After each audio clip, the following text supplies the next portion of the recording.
Welcome to another episode of You've Been Inspired. Here we aim to educate, inspire, and motivate to get it done.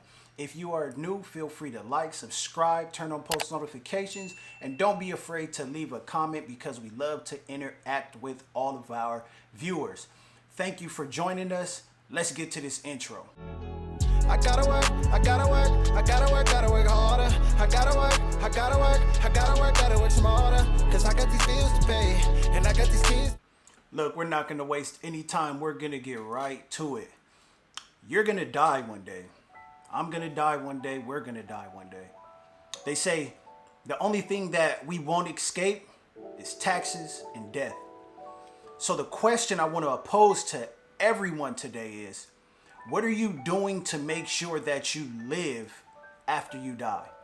If you're a person of faith, what are you doing here on earth to make sure that you hear good and faithful servant?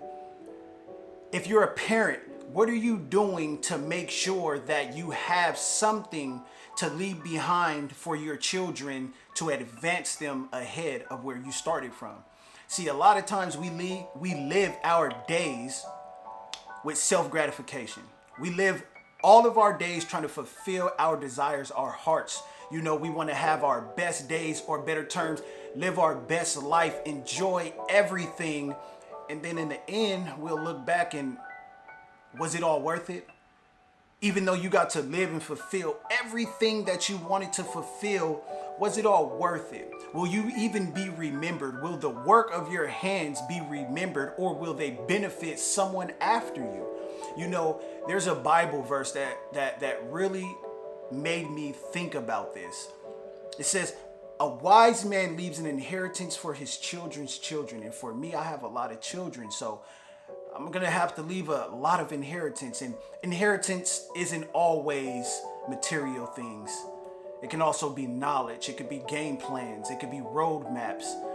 But if you are only living for the now, if you're only focused on the now, if you're only doing to fulfill the pleasures you have now, when you die, would it be worth it? Will those after you not only have something good to say, but will they be able to pick up where you left off? And will it be worth picking up? Because we could live our days lost. We could live our days trying to accumulate things that will benefit us.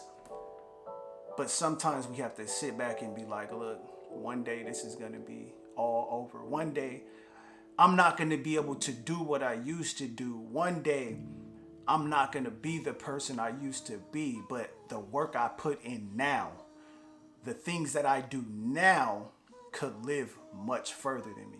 So I know this one is a tough one. I know this was a hard one. We kind of try to stay away from this topic because when you're young, you know, when you're full of energy, when you still look good, you feel like you're invincible. You feel like you could live forever. But in reality, no one beats Father Time. So let this be something that makes you go back to your place of thinking, wherever you have that place, and begin to write down some things, begin to change some things, begin to live for tomorrow and not only focus on today, because there's somebody that's going to be here after you leave, and what you do today, they'll be able to say thank you. So I hope this video was encouraging to you. If it was, please share it. Like, comment, subscribe, turn on post notifications, but you know what we say here. You've been inspired. Now do something about it.